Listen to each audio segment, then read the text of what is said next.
Ang tunog ng kumukulong na sabaw sa kaldero ay parang kanta sa tenga ni Bella.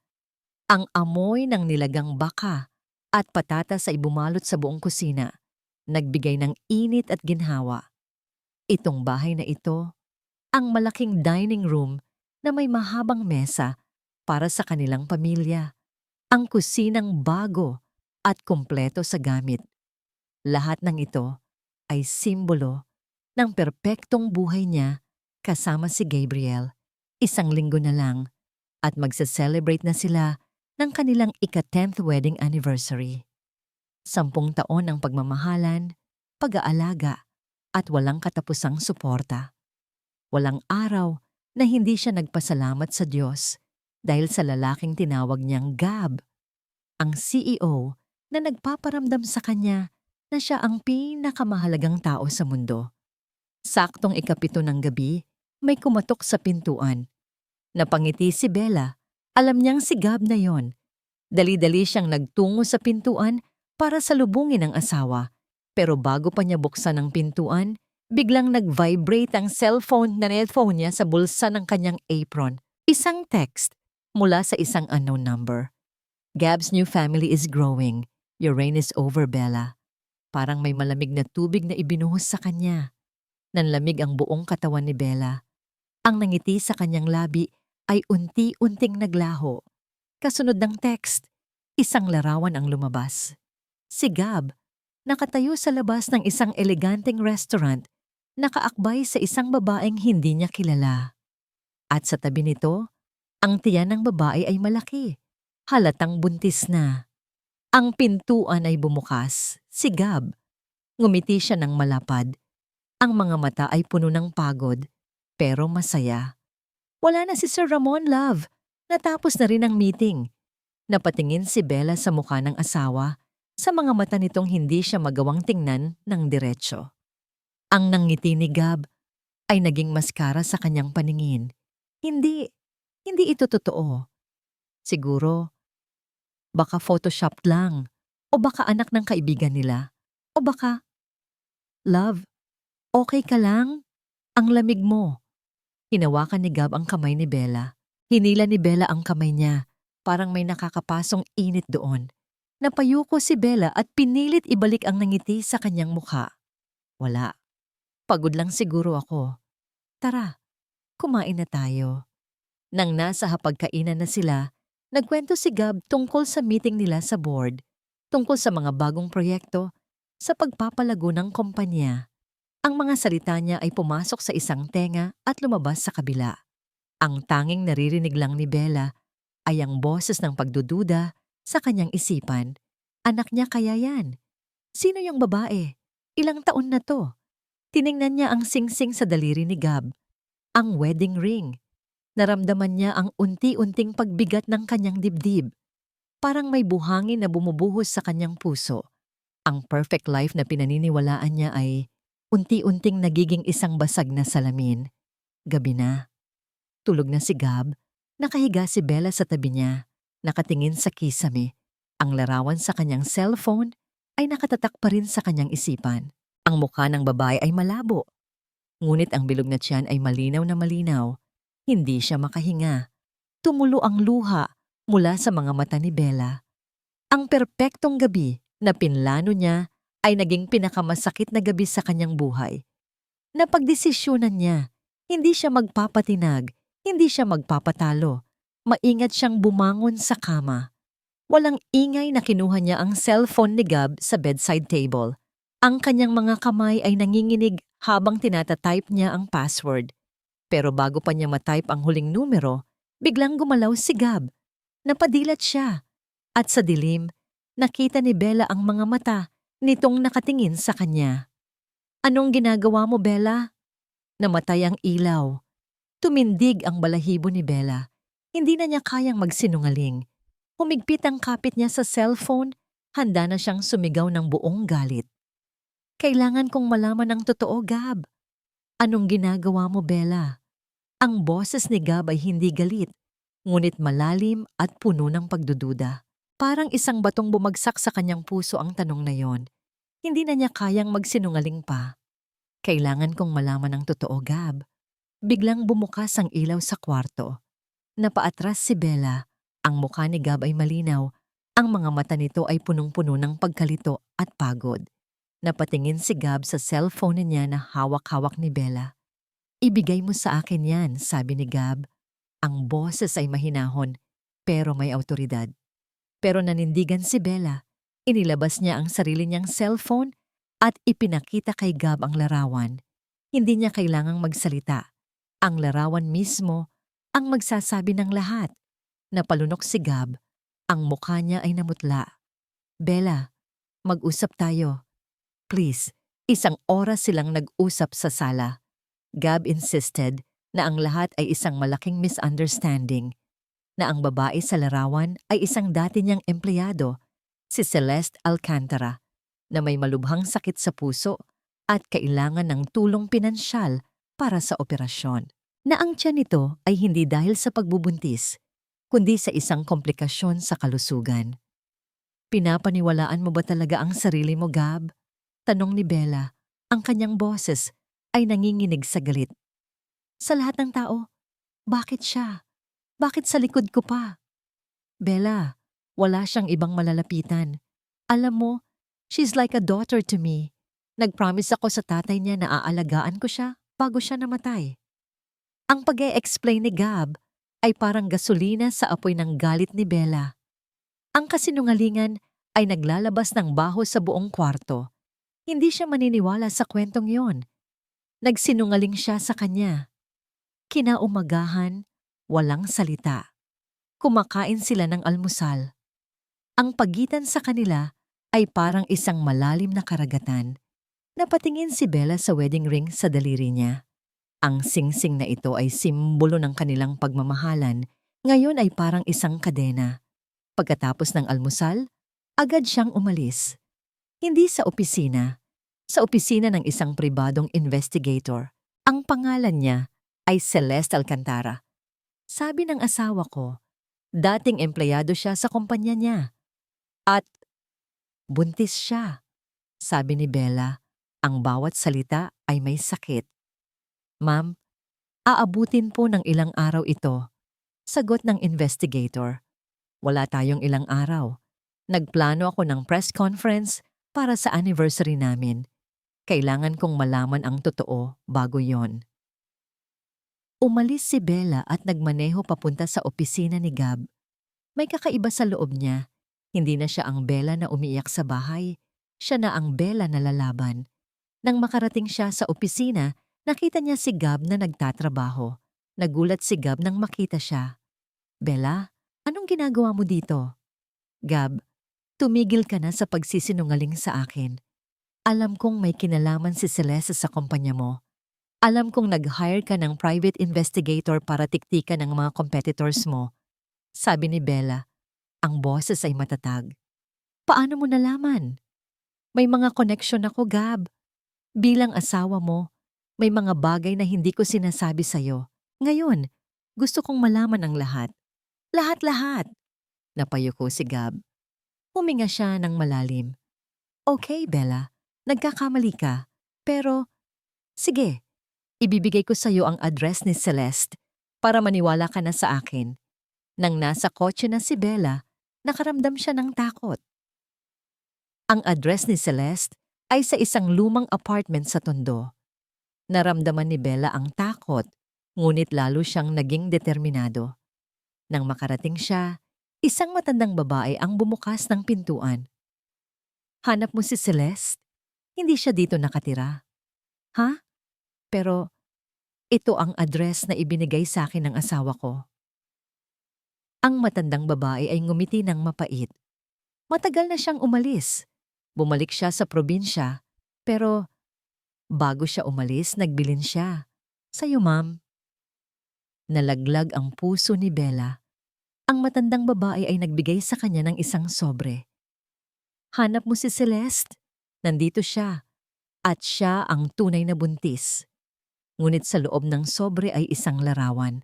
Isang larawan ng isang babae na nakangiti. At ang babaeng iyon ay hindi si Celeste. Sa likod ng larawan ay may nakasulat na address sa isang malaking condo unit sa Taguig. Nagbilin si Celeste na ibigay yan sa'yo. Sabi niya, para malaman mo ang totoo. At ang anak na daladala niya, hindi yon sa asawa mo. Napatulala si Bella. Ang mundo niya ay gumuho sa isang iglap. Hindi si Gab ang ama ng bata? Kung ganon, bakit siya nagsinungaling? Ang address sa likod ng larawan ay parang isang patalim na tumusok sa puso ni Bella. Parang may pumulupot sa kanyang leeg at pinigilan ang kanyang hininga. Kung hindi si Gab ang ama ng bata, bakit siya nagsinungaling? Sino ang babaeng ito? At bakit niya ipinadala ang address na ito? Nang aasar ba sila? O naglalaro? Nanginginig ang mga kamay ni Bella habang nagmamaneho papunta sa Taguig. Ang isipan niya ay puno ng mga tanong. Parang baliw na siya. Isang oras lang ang nakalipas mula nang kausapin niya ang matandang babae. Pero parang isang buong buhay na ang lumipas. Ang bawat segundo ay puno ng sakit at pagdududa. Ang modernong condo building ay nagmukhang kaharian. Sa loob, ang elevator ay sumampas sa pinakamataas na palapag.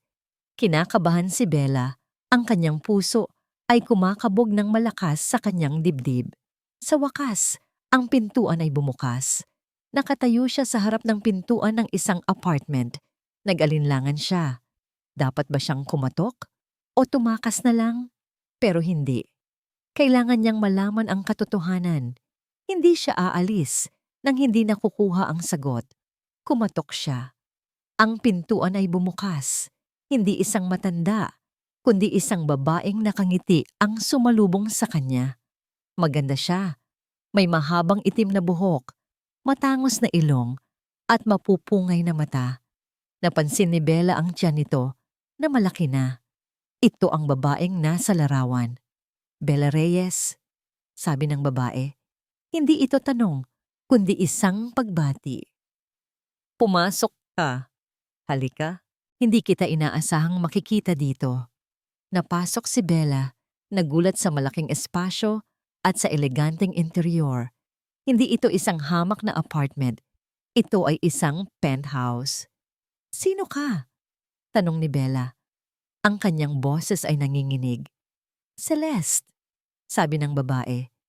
Celeste Alcantara. Gaya ng inaasahan mo. Napalunok si Bella. Bakit? Bakit ka nagpadala sa akin ng mensahe? At kung hindi si Gab ang ama ng bata? Sino? Umupo si Celeste sa isang upuan at ngumiti. Ang ngiti niya ay hindi galit, ngunit may pagkaawa. Madami kang tanong, Bella, pero isa-isa lang. Una, ang bata. Totoong buntis ako, pero hindi si Gab ang ama. Kung ganon, bakit mo siya ginagamit para kumuha ng pera? Hindi ko ginagamit si Gab, sabi ni Celeste. Ang boses ay malumanay. Ginagamit namin ang isa't isa. Nagpakita siya ng isang file. Gusto mong malaman kung sino ang ama ng bata? Ito ang ultrasound results ko. Ang pangalan ng ama ay Ramon Alcantara. Para siyang sinaksak. Ramon? Ang business rival ni Gab. Bakit? Anong koneksyon nila? Kahit hindi si Gab ang ama ng bata, si Gab pa rin ang kasama ko, sabi ni Celeste. At si Gab ang magiging tatay ng anak ko. Napakunot ang noo ni Bella. Anong ibig mong sabihin? Simula pa lang, walang alam si Gab sa relasyon ko kay Ramon, sabi ni Celeste. May utang sa akin si Gab, utang na hindi niya kayang bayaran. Kaya pinakasalan mo siya, pero ako ang kasama niya. Pamilya na kami. Naramdaman ni Bella na parang guguho ang mundo niya. Hindi lang siya niloko ni Gab, kundi ginamit pa. Ginawa siyang tanga. At ngayon, may 200 lang ang nasa harap mo, sabi ni Celeste. Maaari mong ipaglaban ang pag-ibig niyo ni Gab. O bumalik sa dati mong buhay, wala sa aming dalawa ang magwawagi. Tumayo si Bella, tumingin kay Celeste ng diretso sa mata. Ang kanyang puso ay puno ng galit, sakit at pagdududa. Hindi mo ba alam? Walang ganitong laro sa mundo. Mayroon, sabi ni Celeste, ang kanyang mga mata ay nanlaki. At ito ang huling pagkakataon na makikita mo ako, hindi na tayo magkikita sa labas. Lumabas si Bella sa kondo ni Celeste.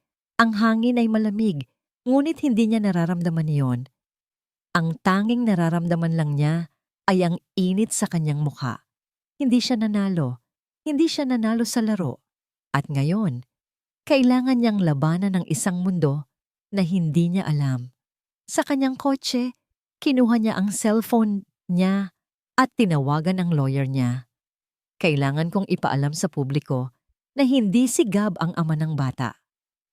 Ma'am, anong ibig mong sabihin? Kailangan ko ng DNA test at gagawin natin yan sa harap ng media. Ang kanyang boses ay matatag. Ngayon ay nagsisimula pa lang ang laban. Ang telepono ay nanatiling nakadikit sa tenga ni Bella. Kahit matapos niyang tapusin ang tawag sa kanyang abogado, ang bawat salita niya ay parang tumimo sa kanyang sarili. Gusto ko ng DNA test at gagawin natin yan sa harap ng media. Hindi na ito laro. Ito ay digmaan. At sa digmaan walang puwang para sa awa o takot. Ang dating Bella, na takot masira ang pamilya, ay wala na. Ngayon, ang tanging layunin niya ay mahanap ang katotohanan at ipagtanggol ang sarili niya. Nag-set up si Bella at ang kanyang abogado ng isang meeting sa isang neutral na lugar. Inimbitahan nila si Celeste at ang kanyang abogado para pag-usapan ang mga terms ng DNA test. Nang dumating si Celeste, maganda siya at mukhang kalmado. Parang walang nangyari. Ang tiyan niya ay nakabalot sa isang elegante at simpleng damit. Nakatingin siya kay Bella nang walang emosyon. Salamat sa pagpunta, sabi ni Bella. Ang kanyang boses ay matatag. Walang anuman, sagot ni Celeste. Nag-e-expect ako na ganito ang mangyayari. Nag-umpisa ang mga abogado na pag-usapan ang mga technical na detalye, ang lokasyon ng test, ang mga witness, at kung paano ipopost ang mga resulta. Ang bawat isa ay may kanya-kanyang ideya. Nang matapos ang usapan, biglang may sinabi si Celeste. May isang bagay lang akong gustong idagdag. Ano yon? Tanong ni Bella, biglang kinabahan. Gusto ko ng isang kasunduan, sabi ni Celeste. Ang kanyang mga mata ay nanlaki. Isang confidential agreement na kung sino man ang ama ng bata, ang nag-asawang Del Rosario ay magbibigay sa akin ng pera para sa health expenses ko. Nagulat ang abogado ni Bella. Ito ay isang blackmail, sabi niya. Hindi, sabi ni Celeste. Hindi ako humihingi ng pera para sa sarili ko. Humihingi ako ng pera para sa kalusugan ng bata. Hindi ko gusto ang mga laro ninyo. Gusto ko lang siguraduhin na ang bata ay magiging ligtas. Napakunot ang noo ni Bella. Pero kung hindi si Gab ang ama, bakit mo siya kailangang bayaran? Dahil alam ko na hindi magiging madali ang buhay ko. Ang pamilya ng ama ng bata ay walang pera, kaya kailangan ko ng pera para sa bata. Napatingin si Bella sa abogado niya.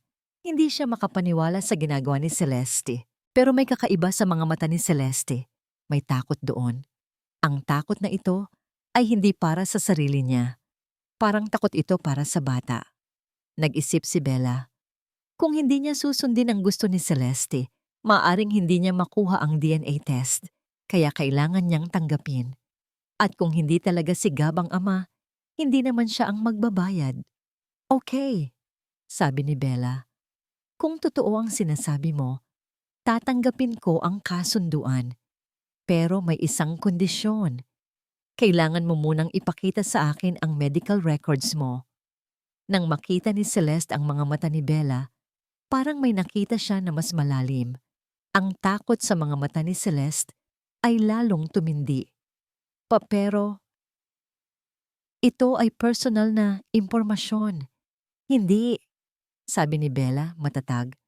Kung wala kang itinatago, wala kang dapat ikatakot. Nang makita ni Celeste ang mga mata ni Bella, napilitan siyang ibigay ang medical records niya. Sa loob ng records, may isang detalyeng napansin si Bella. May isang note to doon na may kinalaman sa isang old debt. Ito ay isang maliit na detalye, pero sa isipan ni Bella, ito ay napakahalaga. Nag-isip si Bella, may kinalaman ba ito sa utang ni Gab? O may kinalaman ito sa ibang bagay? Napatingin si Bella sa abogado niya. Okay, tanggapin natin ang kasunduan, pero kailangan nating malaman ang tungkol sa old debt na ito. Ang desisyon ni Bella ay isang malaking gamble. Kung tama siya, ang utang na ito ay imaaring maging susi para malaman niya ang buong katotohanang itinatago ni Gab. Ngunit kung mali siya, maaring mawalan siya ng pera. At sa gabi, nang umuwi si Bella, biglang nag-vibrate ang telepono niya. Isang text mula sa isang unknown number. Naglalaro ka sa apoy. Tandaan mo yan. Naramdaman ni Bella na parang may nagmamasid sa kanya. Ang mundo niya ay lalong naging delikado.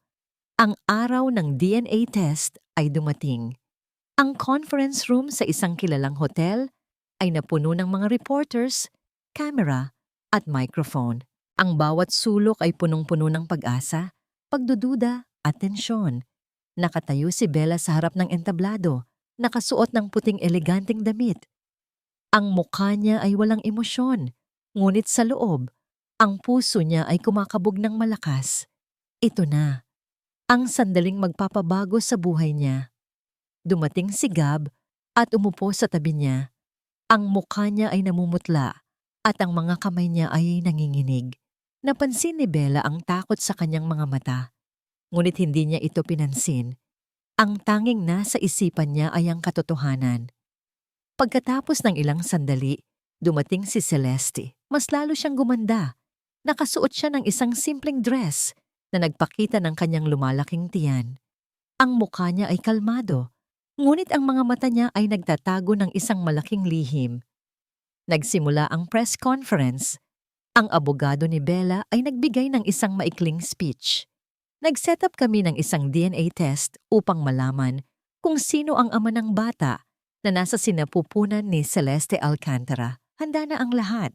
Handa na si Ma'am Bella at Mr. Gabriel Del Rosario na harapin ang katotohanan. Ang mga kamera ay kumikislap. Ang mga reporter ay handa ng itala ang bawat salita. Nag-umpisa na ang proseso. Kumuha ng sample mula kay Gab at mula sa dugo ni Celeste. "Ginoo ma'am, ang dami naming tanong," sabi ng isang reporter. "Bakit po kayo pumayag sa ganitong test?" "Dahil ito ang kailangan para malaman ang katotohanan," sabi ni Bella. Ang kanyang boses ay matatag. "Ang katotohanan ay ang kailangan namin." "Puwede ba naming kunan ng litrato ang test?" tanong ng isa pa. "Oo," sabi ni Bella, para walang duda. Matapos ang test, ang mga samples ay ipinadala sa isang sikat na laboratorio. Ang mga reporters ay naghihintay, ngunit may isang bagay na hindi nila alam. May isang tao na nag-uusap sa telepono. Si Gab. "Hindi ko alam. Sana walang problema," sabi ni Gab. "Wala," sagot ng isang boses sa kabilang linya. "Ang mga resulta ay yung inaasahan natin." Nang marinig yon ni Bella, biglang nanlamig ang buong katawan niya. Bakit niya nasabi iyon? Ano ang ibig niyang sabihin sa inaasahan natin? May alam ba siya? Ang mga reporters ay nag-umpisa ng mag-usisa. May mga balita na hindi si Gab ang ama ng bata. Walang kinalaman ang balitang iyon, sabi ng abogado ni Bella. Ang mga resulta ay malinaw. Hindi si Gab ang ama. Nagsimula na ang mga kamera na kumuha ng litrato. Ang mga reporter ay nagsimula ng sumigaw. Anong ibig niyong sabihin? Nagsimula na ang press conference na maging isang gulo, pero biglang ang lahat ay tumahimik nang marinig nila ang boses ni Celeste. Walang duda sa kung sino ang ama. Ang DNA test ay nagpapatunay na ang ama ng bata ay si Ramon. Isang malakas na ingay ang nagmula sa lahat ng reporters. Ang mga mata ni Gab ay nanlaki. Ang mukha ni Bella ay nanlamig. Ramon? Ang business rival ni Gab? Hindi. Imposible. Bulong ni Gab. Hindi siya ang ama. Siya ang ama, Gab. Sabi ni Celeste, ang boses ay puno ng galit at sakit. Ang ama ng bata ay si Ramon. At ang dahilan kung bakit nasa mundo siya ay para maging isang problema para sa'yo. Naramdaman ni Bella na parang gumuho ang mundo niya. Ang pagiging asawa niya ay hindi lang isang relasyon. Ito ay isang laro. Isang laro na hindi niya alam. Ang mga salita ni Celeste ay parang dinamita na sumabog sa gitna ng press conference. Nagulo ang lahat. Nagtulakan ang mga reporters, sinisigawan ang mga pangalan ni Gab at Bella, at pinipilit na makakuha ng reaksyon. Si Gab ay tumayo. Ang muka ay namutla at parang nabaliw. Hindi siya makapagsalita. Ang mga mata niya ay nakatingin lang kay Bella na parang humihingi ng tulong. Ngunit si Bella ay hindi man lang gumalaw. Tumingin lang siya kay Celeste. Bakit mo ginawa to? Bulong niya, halos hindi marinig.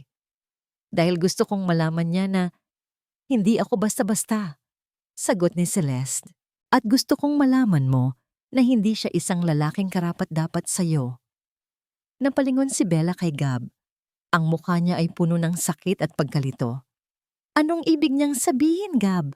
Tanong ni Bella. Ang kanyang boses ay puno ng pagdududa. Biglang bumukas ang pintuan ng conference room at may pumasok na mga bodyguards. Kinuha nila si Gab at kinuha nila si Bella. Napilitan silang umalis sa gitna ng kaguluhan. Nang nasa kotse na sila, si Gab ay hindi makapagsalita. Napayuko lang siya at yumuko. Bella, hindi ko alam. Wala akong alam. Huwag ka na magsinungaling sa akin, Gab. Sabi ni Bella. Ang kanyang boses ay puno ng pagdududa at galit. Alam ko na may kinalaman si Ramon sa lahat ng ito. Anong ginawa mo? Wala. Sigaw ni Gab. Ang kanyang mga mata ay puno ng luha. Wala akong alam. Alam ko lang na nagkamali ako. Nagkamali ako na hindi ako nagpakatotoo sa'yo. Pagdating nila sa bahay, ang lahat ay tahimik. Wala silang sinasabi. Ang tension ay lumalabas sa kanilang dalawa. Nag-umpisa si Gab na magkwento. Bella, may utang ako kay Ramon. Isang malaking utang. Isang utang na hindi ko kayang bayaran. Ginawa ko ang lahat para sa pamilya, para sa kumpanya, para sa'yo. Anong utang? Tanong ni Bella. Ang kanyang boses ay puno ng pagdududa. May isang proyekto kami dati na nag-collapse, sabi ni Gab. At si Ramon ang nagpautang sa akin ng malaking halaga. Sa kapalit, kinuha niya ang lahat ng mga proyektong may kinalaman sa pamilya ko. At alam niya ang tungkol sa atin, ang tungkol sa'yo at sa akin. Paano? Tanong ni Bella. Ang kanyang puso ay kumakabog ng malakas. May mga spies siya sa kumpanya. Alam niya ang lahat. Ang pag-ibig ko sa'yo. Ang lahat ng mga bagay na ginawa ko para sa'yo. Lahat ng yon ay alam niya. Naramdaman ni Bella na parang gumuho ang mundo niya. Ang pag-ibig niya ay naging isang laro. Isang laro na hindi niya alam. Sa gabi, nang nasa kwarto sila, si Bella ay hindi makatulog. Ang mga salita ni Gab ay bumabalik-balik sa isipan niya. Si Ramon, Celeste, utang. Anong koneksyon nila? Kinabukasan, si Bella ay bumangon ng maaga. Nagtungo siya sa opisina ni Gab at doon nakita niya ang lahat ng mga dokumento na may kinalaman sa proyekto. Ang mga files ay puno ng mga lihim. Ang mga files ay may kinalaman sa isang proyekto na may kinalaman sa mga pamilya ni Gab. At ang mga files ay naglalaman ng mga emails at mga mensahe mula kay Ramon. Hindi ko alam kung anong gagawin ko. Bulong ni Bella. Hindi ko alam kung dapat ba akong magpatuloy. Pero biglang, may isang email na nakita si Bella na may kinalaman sa isang paglilitis. Isang paglilitis na may kinalaman sa isang lihim na proyekto na may kinalaman sa pamilya ni Gab. Ang pangalan ng proyektong iyon ay ang paglilitis ng mga kasalanan. Nanginginig ang mga kamay ni Bella. Ito ba ang sagot? Ito ba ang dahilan kung bakit ginawa ni Gab ang lahat? Ang mga salita na ang paglilitis ng mga kasalanan ay umalingaw-ngaw sa isipan ni Bella. Nagpanik siya. Mabilis niyang isinara ang laptop ni Gab para bang hinawakan niya ang isang lihim na hindi niya dapat malaman. Anong ibig sabihin nito? May kinalaman ba ito sa utang ni Gab? O may kinalaman ito sa isang bagay na mas malalim pa? Hindi siya mapakali. Hindi siya makapaniwala na ang buhay niya ay naging isang malaking misteryo. Ang lahat ng mga bagay na pinaniniwalaan niya ay parang gumuho. Nang gabing iyon, hindi siya nakatulog. Tinawagan niya ang kanyang private investigator. Mayroon akong isang bagay na kailangan mong gawin, sabi ni Bella. Kailangan kong malaman ang lahat ng mga detalye sa isang proyekto na may kinalaman sa pamilya ni Gab. Ang pangalan ng proyekto ay Ang Paglilitis ng Mga Kasalanan. Nang sumunod na araw, ang investigator ay nagbigay ng isang file kay Bella. Nanginginig ang mga kamay niya habang binubuksan ang file. At doon, nakita niya ang lahat ng mga lihim. Ang proyekto ay nagsimula sa isang lupaing pag-aari ng pamilya Del Rosario. Ang lupaing ito ay may kinalaman sa isang malaking proyekto ng gobyerno. Ang pamilya ni Celeste ay nakatira sa lupaing iyon at ang mga pamilya doon ay sinasabihan na umalis na walang kabayaran. Si Gab ay inatasan na i-clear ang lupaing iyon. Ngunit isang araw, nang makilala niya si Celeste, biglang nagbago ang lahat. Napag-alaman niya na si Celeste ay isa sa mga nakatira doon at ang pamilya niya ay namatay sa isang trahedya na may kinalaman sa proyekto. Naramdaman ni Bella na parang gumuho ang mundo niya. Ang lahat ng mga bagay na pinaniniwalaan niya ay parang gumuho. Si Gab ay hindi lang isang masamang asawa, siya ay isang masamang tao. Nang gabing iyon, dumating si Gab sa bahay. Nag-umpisa siyang magtanong kay Bella. Bella, nasaan ka? Tanong ni Gab. Ang kanyang boses ay puno ng pagod. Sana mag-usap tayo. Okay, sabi ni Bella. Mag-usap tayo. Umupo sila sa sala. Ang pagitan sa kanila ay parang isang malalim na karagatan. Alam ko na ang lahat, Gab, sabi ni Bella. Ang kanyang boses ay puno ng sakit at galit. Alam ko ang tungkol sa proyekto. Alam ko ang tungkol kay Celeste. Alam ko ang lahat. Nanginginig si Gab. Paano mo nalaman? May mga koneksyon ako, Gab, sabi ni Bella. Bilang asawa mo, may mga bagay na hindi ko sinasabi sa'yo. Ngayon, gusto kong malaman ang lahat. Lahat-lahat. Umiyak si Gab. Bella, I'm so sorry. Huwag ka na magsinungaling sa akin, Gab, sabi ni Bella. Sabihin mo sa akin ang totoo. Bakit mo ako niloko?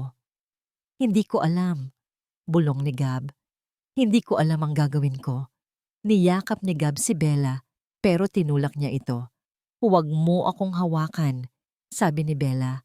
Ang kanyang boses ay puno ng galit. Huwag mo akong hawakan. Sa gitna ng kaguluhan, isang bagay ang napansin ni Bella. Ang mata ni Gab ay puno ng takot. Hindi ito takot na baka mawala ang pamilya niya, kundi takot na baka mawala siya. Ano yung kinakatakutan mo, Gab? Tanong ni Bella. Hindi ko na alam kung sino ka. Bella, alam ko na mali ako, sabi ni Gab. Pero mahal pa rin kita. Mahal na mahal kita. Huwag ka na magsinungaling sa akin, sabi ni Bella. Huwag mo akong lokohin. Nag-umpisa si Gab na magkwento. May isang araw na pumunta ako sa lupaing yon. Nakita ko si Celeste. Umiiyak siya. Nalaman niya na ang kanyang pamilya ay namatay sa isang trahedya. At kasalanan ko yon. Kasalanan mo? Tanong ni Bella. Ang kanyang puso ay kumakabog ng malakas. Oo, sabi ni Gab. Dahil kung hindi ako nagsinungaling, kung hindi ako nagpakatanga, hindi sana siya mamatay. Anong ibig mong sabihin? Tanong ni Bella. Pinagtatakpan ko si Ramon, sabi ni Gab. Siya ang may utang, siya ang may kinalaman sa lahat ng ito. At may isang bagay na sinabi niya sa akin na nagpabago ng lahat. Nag-aalala si Bella. Ang kanyang puso ay kumakabog ng malakas. Ano yon? Hindi ko alam, bulong ni Gab. Hindi ko alam. Ang mga salita ni Gab ay parang suntok sa sikmura ni Bella. Nanlamig ang buong katawan niya. Siya ay nagtatago ng isang lihim at ang lihim na ito ay may kinalaman sa pamilya ni Celeste. At ngayon, nagiging dahilan ng paghihiwalay nila. Anong ibig mong sabihin? Tanong ni Bella. Ang kanyang boses ay puno ng takot. Hindi ko alam kung paano ko sasabihin sa'yo, sabi ni Gab. Ang kanyang mukha ay puno ng sakit at pagdududa. May kinalaman ito sa pamilya ni Celeste at sa isang proyekto na may kinalaman sa'yo. Napakunot ang noo ni Bella. Anong proyekto? Ang proyekto na ang paglilitis ng mga kasalanan, bulong ni Gab. Ang proyekto na may kinalaman sa atin. Naramdaman ni Bella na parang gumuho ang mundo niya. Ang lahat ng mga bagay na pinaniniwalaan niya ay parang gumuho. Si Gab ay hindi lang isang masamang asawa. Siya ay isang masamang tao. Tumayo si Bella, ang kanyang mukha ay puno ng galit. Huwag ka na magsinungaling sa akin, sabi ni Bella, ang kanyang boses ay puno ng sakit. Huwag mo akong lokohin. Hindi ako nagsisinungaling, Bella, sabi ni Gab. Ang kanyang mga mata ay puno ng luha. Tawagan mo ang kaibigan ko. Si Alex, siya ang magsasabi sa iyo ng totoo. Kinabukasan tumawag si Bella kay Alex. Alex, may kinalaman ka sa ang paglilitis ng mga kasalanan. Sabi ni Bella, kailangan kong malaman ang totoo. Lahat-lahat. Ma'am, hindi ko alam kung anong gagawin ko. Sabi ni Alex, may utang ako kay Gab. Anong utang? Tanong ni Bella. May isang proyekto kami dati na nag-collapse, sabi ni Alex. At si Gab ang nagbayad ng utang para sa akin. Napakunot ang noo ni Bella. Kahit hindi niya kailangan gawin yon. Hindi, sabi ni Alex. Dahil sa utang na yon, hindi siya nakabalik sa business niya. Kaya humingi siya ng tulong kay Celeste. At si Celeste ang nag-organisa ng lahat para sa kanya. Bakit? Tanong ni Bella. Dahil may utang din si Celeste kay Gab, sabi ni Alex. Utang na may kinalaman sa pamilya niya. Ang pamilya niya ay namatay sa isang aksidente na may kinalaman sa proyekto. At si Gab ang nagbayad ng utang para sa kanya. Naramdaman ni Bella na parang gumuho ang mundo niya. Ang lahat ng mga bagay na pinaniniwalaan niya ay parang gumuho. Ang pag-ibig niya ay naging isang laro. Isang laro na hindi niya alam. Sa gabi, nang nasa kwarto sila, si Bella ay hindi makatulog. Ang mga salita ni Alex ay bumabalik-balik sa ispan niya. Si Gab, Celeste, Ramon, utang, anong koneksyon nila? Nag-isip si Bella. Kung gusto niyang malaman ang totoo, kailangan niyang gawin ang isang bagay na hindi niya kayang gawin. Kailangan niyang maging matapang. Kinabukasan, si Bella ay nag-empake. Hindi niya sinabi kay Gab kung saan siya pupunta. Ang tanging sinabi lang niya ay, kailangan kong mag-isa. Kailangan kong malaman kung sino ako. At hindi ko na alam kung sino ka. Niyakap ni Gab si Bella pero tinulak niya ito. Huwag mo akong hawakan, sabi ni Bella. Ang kanyang boses ay puno ng galit. Huwag mo akong hawakan. Sa gitna ng kaguluhan, isang bagay ang napansin ni Bella. Ang mata ni Gab ay puno ng takot. Hindi ito takot na baka mawala ang pamilya niya, kundi takot na baka mawala siya. Umalis si Bella sa bahay. Nagmaneho siya ng walang direksyon. Ang tanging naririnig niya ay ang mga salita ni Gab. Ang lahat ng mga bagay na pinaniniwalaan niya ay parang gumuho. Ang kanyang pag-ibig, ang kanyang buhay, ang lahat ay isang malaking kasinungalingan. Nagpunta siya sa isang hotel at doon siya nag-check-in. Ang kwarto ay malaki, ngunit nararamdaman niya ang kalungkutan. Parang may isang bagay na nawala sa kanya, ang kanyang sarili. Ang telepono niya ay nag-vibrate. Si Gab, tinatawagan siya ng paulit-ulit. Pero hindi niya sinasagot. Ayaw niya na makipag-usap sa kanya. Ayaw niya na makarinig ng anumang kasinungalingan. Sa umaga, si Bella ay bumangon ng maaga. Nag-shower siya at nagbihis. Nag-order siya ng kape at nag-umpisa siyang mag-isip. Kailangan niyang gumawa ng isang plano. Kailangan niyang maging matapang. Kailangan niyang lumaban. Nang matapos ang kape, tumawag si Bella sa kanyang abogado. Mayroon akong isang bagay na kailangan mong gawin, sabi ni Bella. Ang kanyang boses ay matatag. Kailangan kong ipaalam sa publiko na ang lahat ng mga bagay na nangyayari sa buhay ko ay isang malaking kasinungalingan. Ma'am, anong ibig mong sabihin? Tanong ng abogado. May isang bagay akong natuklasan, sabi ni Bella. Ang utang ni Gab ay may kinalaman sa isang malaking proyekto at ang proyektong ito ay may kinalaman sa pamilya ni Celeste. Ma'am, hindi ko maintindihan, sabi ng abogado. Kailangan mong malaman ang lahat ng mga detalye sa isang proyekto na may kinalaman sa pamilya ni Gab. Ang pangalan ng proyekto ay ang paglilitis ng mga kasalanan, sabi ni Bella. At kailangan mong ibigay sa akin ang lahat ng mga dokumento na may kinalaman sa old debt. Nagulat ang abogado. Ma'am, paano mo nalaman? May mga koneksyon ako, sabi ni Bella. Huwag mo nang itanong kung saan. Gawin mo lang ang trabaho mo. Nang makalabas ang abogado, nag-umpisa si Bella na mag-isip. Ang kanyang plano ay hindi lang para magbayad. Ang kanyang plano ay para maghiganti. Tumawag siya sa isang kaibigan, isang reporter na may malaking koneksyon sa media. Mayroon akong isang malaking balita para sa'yo, sabi ni Bella. Handa ka na ba? Oo, sabi ng reporter. Anong balita? Ang lahat ng mga balita na naririnig mo tungkol sa akin, kay Gab at kay Celeste ay kasinungalingan. Sabi ni Bella, ang lahat ng ito ay isang laro. Isang laro na hindi ko alam. Anong laro? Tanong ng reporter. Ang laro ni Ramon, sabi ni Bella. Siya ang may kinalaman sa lahat ng ito. Siya ang may kinalaman sa old debt. Siya ang may kinalaman sa proyektong ang paglilitis ng mga kasalanan. At siya ang ama ng bata. Nagulat ang reporter. Paano mo nalaman? May mga koneksyon ako, sabi ni Bella. Huwag mo nang itanong. Gawin mo lang ang trabaho mo. I-publish mo ang lahat ng ito. Nag-umpisa ang mga balita na lumabas. Ang mga reporters ay nag-umpisa ng mag-usisa. Ang lahat ng mga tao ay nag-umpisa ng magtanong.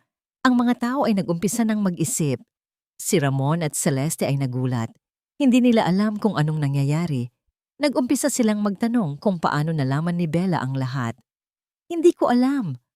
Bulong ni Ramon. Hindi ko alam. Sa gabi, nang nasa kwarto si Bella, biglang nag-vibrate ang telepono niya. Si Celeste. Ano to, Bella? Tanong ni Celeste. Ang boses ay puno ng galit. Anong ginagawa mo? Hindi ko alam, sabi ni Bella. Ang kanyang boses ay kalmado.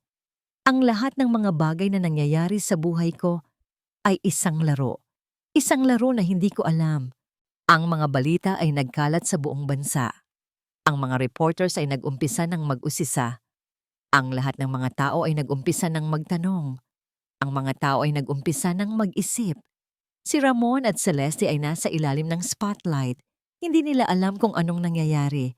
Nag-umpisa silang magtanong kung paano nalaman ni Bella ang lahat. Hindi ko alam. Bulong ni Ramon. Hindi ko alam. Anong ginawa mo, Ramon? Tanong ni Celeste. Ang kanyang mga mata ay puno ng galit. Anong ginawa mo? Wala. Sigaw ni Ramon. Wala akong ginawa. Ang lahat ng ito ay gawa-gawa lang ni Bella. Sa kabilang banda, si Bella ay naghahanda. Ang kanyang plano ay hindi lang para magbayad. Ang kanyang plano ay para maghiganti. Tumawag siya kay Ramon. Gusto kong makipag-usap sa'yo, sabi ni Bella. Ang kanyang boses ay kalmado. Gusto kong makipag-usap sa'yo sa harap ni Celeste. Nag-aalala si Ramon, pero pumayag siya. Okay? Sabi ni Ramon. Saan? Sa isang neutral na lugar, sabi ni Bella. Sa isang lugar na walang sino man ang makakakita sa atin. Nang makarating sila sa lugar, Isang malaking opisina sa isang lumang gusali ang nakita nila. Sa loob, ang opisina ay walang laman, pero ang mga bintana ay nagpapakita ng isang malaking tanawin ng lungsod. Si Ramon at Celeste ay pumasok. Si Gab ay nakatayo sa tabi ni Bella. Bella, anong ginagawa mo dito? Tanong ni Gab. Ang kanyang mga mata ay puno ng pagdududa. Anong ginagawa mo? Hindi ko alam, sabi ni Bella. Ang lahat ng ito ay gawa-gawa lang. Huwag ka nang magsinungaling sa akin. Nang makita ni Celeste si Gab, nagulat siya. Anong ginagawa mo dito? Tanong ni Celeste. Anong ginagawa mo? Siya ang may kinalaman sa lahat ng ito, sabi ni Bella. Ang kanyang mga mata ay puno ng galit. Siya ang may kinalaman sa old debt. Siya ang may kinalaman sa proyektong ang paglilitis ng mga kasalanan. At siya ang ama ng bata. Nagulat ang lahat. Si Gab ay namutla. Si Ramon at Celeste ay namutla. Hindi totoo yan, sigaw ni Ramon. Hindi totoo yan. Oo, totoo yan, sabi ni Bella. May mga ebidensya ako. At ang mga ebidensya ay nasa kamay ng mga abogado at ng mga pulis. Namatay ang ilaw. Sa dilim, ang tanging naririnig lang nila ay ang mga hininga nila. Sa gitna ng dilim, biglang may isang flashlight na nagliwanag. Ang liwanag ay nagpapakita ng mukha ni Bella. Ito ang huling pagkakataon na magsasabi ako ng totoo, sabi ni Bella. Ang kanyang boses ay kalmado at matatag. Ang lahat ng mga balita na naririnig ninyo ay kasinungalingan. Ang lahat ng ito ay gawa-gawa lang ni Ramon. Hindi yan totoo, sigaw ni Ramon. Hindi yan totoo. Oo, totoo yan, sabi ni Bella. May mga ebidensya ako. At ang mga ebidensya ay nasa kamay ng mga abogado at ng mga pulis. Nang marinig iyon ni Ramon, nagalit siya. Hindi ka makakalabas dito, sigaw ni Ramon. Pero biglang, ang pintuan ay bumukas. Ang mga pulis ay pumasok. Sila ay sumigaw. Ramon, nasa ilalim ka ng aresto. Namatay ang ilaw. Ang lahat ay tahimik. Si Gab ay umiyak. Si Bella ay tumingin sa kanya. Tapos na. Hindi ko na kailangan ng kahit sino para ipaglaban ako. Tahimik. Iyan ang tanging salitang makakapaglarawan sa mga sumunod na araw. Matapos ang lahat ng kaguluhan, ang mga balita ay nagkalat sa buong bansa. Si Ramon at Celeste ay nasa ilalim ng aresto. Ang kanilang mga kasinungalingan ay naipakita. Ngunit ang lahat ay hindi pa tapos para kay Bella. Nang umuwi si Bella sa bahay, si Gab ay nag-aabang sa kanya. Ang mga mata niya ay puno ng luha, ang kanyang mukha ay puno ng pagod. Bella, I'm so sorry, sabi ni Gab. Ang kanyang boses ay nanginginig. I'm so sorry. Hindi siya sumagot. Umupo lang siya sa sofa at tumingin sa kanya. Hindi galit, hindi rin awa, walang emosyon.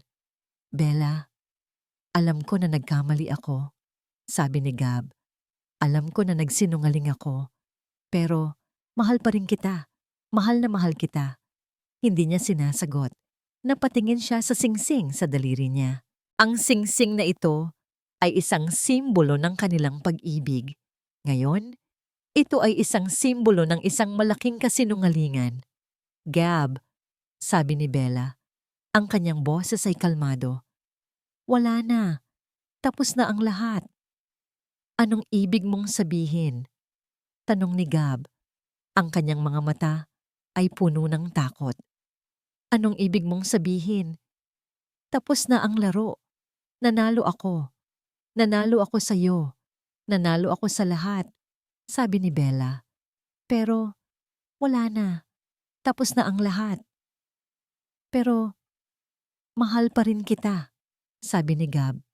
Mahal na mahal kita. Huwag ka na magsinungaling sa akin, sabi ni Bella. Hindi ka marunong magmahal. Ang tanging alam mo lang ay ang sarili mo. Tumayo si Bella at naglakad papunta sa kwarto. Si Gab ay umiyak. Bella, Bella, sigaw ni Gab. Pero hindi siya lumingon. Nang nasa kwarto na siya, kinuha niya ang lahat ng mga litrato nila at sinira. Ang lahat ng mga bagay na may kinalaman sa kanya ay inalis niya. Ang kanyang buhay ay nagiging isang malaking misteryo. Sa gabi, nang nasa kama siya, biglang may kumatok. Si Gab. "Bella, please, mag-usap tayo." Hindi siya sumagot. Narinig niya ang pag-iyak ni Gab. Narinig niya ang kanyang pag-iyak. Narinig niya ang kanyang pag-iyak. "Bella, hindi ko alam kung anong gagawin ko." Bulong ni Gab. "Hindi ko alam kung paano ako mabubuhay nang wala ka." Hindi siya sumagot.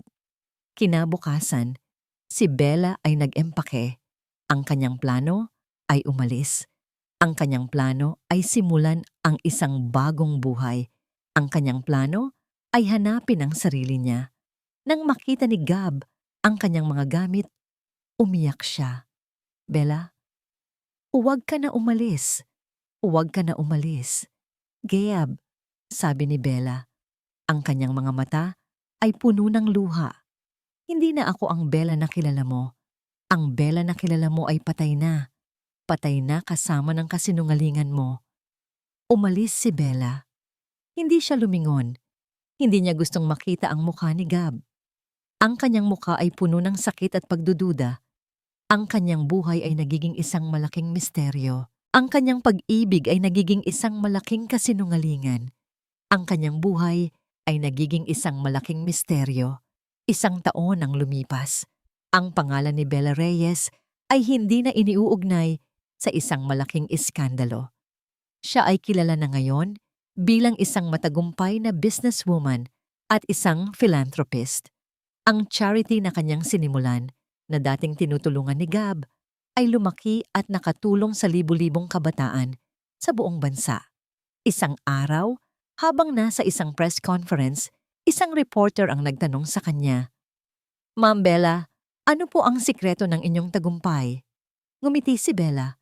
Ang kanyang nangiti ay hindi na puno ng takot o galit. Ito ay puno ng pag-asa. "Ang sikreto ko po ay hindi ko hinayaan na ang kahapon ay maging dahilan para hindi ko maabot ang aking kinabukasan." Nang matapos ang press conference, naglakad si Bella sa kalye. Ang kanyang mukha ay puno ng kaligayahan. Ang kanyang puso ay puno ng pag-asa. Biglang, may isang lalaki na tumawag sa kanya. "Bella." Lumingon si Bella. Si Gab. Ang kanyang mukha ay puno ng pag-asa. Ang kanyang mga mata ay puno ng luha. "Bella, I'm so sorry. I'm so sorry." "Gab," sabi ni Bella.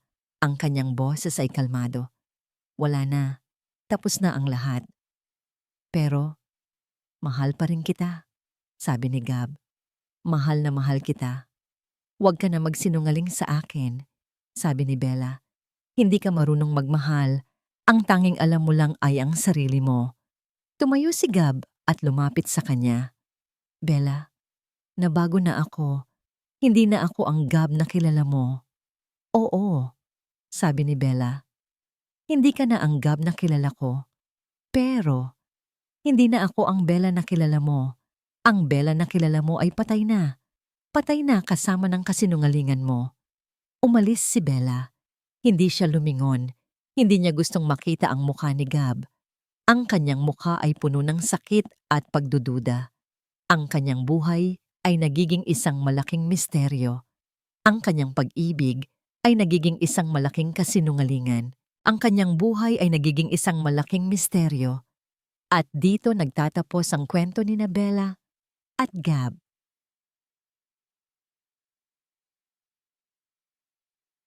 Maraming salamat sa bawat isa sa inyo na nakinig at nakiisa sa bawat kabanata ng buhay ni Bella. Ang kanyang kwento ay hindi lamang tungkol sa paghihiganti, kundi sa pagtuklas ng tunay na lakas na matatagpuan sa loob ng bawat babaeng nasaktan at nabigo. Naway ang kanyang paglalakbay mula sa isang pusong nabali ay magsilbing paalala na ang pag-ibig ay hindi laging nagtatapos sa happily ever after, ngunit nag-uumpisa sa I am enough. Sa mundong puno ng kasinungalingan, Naway makahanap tayo ng lakas upang bumangon, magpatawad, una sa ating sarili, at muling magmahal ng walang takot. Maraming salamat sa inyong walang sawang suporta. Gusto naming malaman ang inyong mga saloobin at damdamin. Ibahagi ninyo sa comment section kung ano ang pinakanakapukaw ng inyong puso sa kwentong ito. Hanggang sa susunod na kwento. Kwentong Puso TV.